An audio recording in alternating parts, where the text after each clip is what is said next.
Okay, once again, I want to talk with you for a minute before we go any further. As you can see, I finished my triple twining, and on this last row, I did pull out sharply on the spokes to try to get it to come up in a more of a straight angle rather than bent toward the basket, bent in.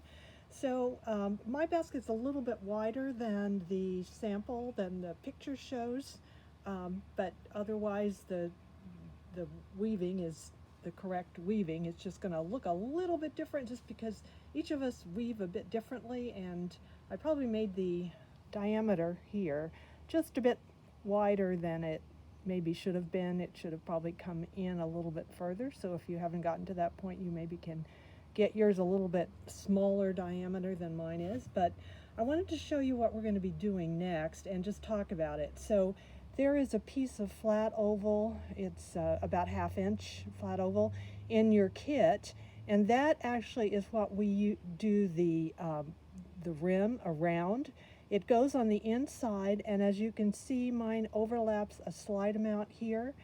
Now what we need to do, and this, I want you to do this carefully, you can omit this step if you want to on your first basket. It will create a little bit of a bulge where this overlap is, but again, this step is a traditional way to do the rim, but it's not the safest thing.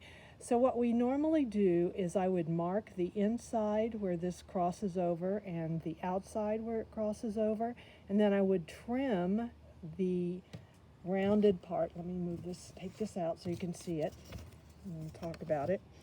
I would trim this with, I have a box cutter, and I hold it steady and then just pull the reed itself away from the box cutter to shave this down.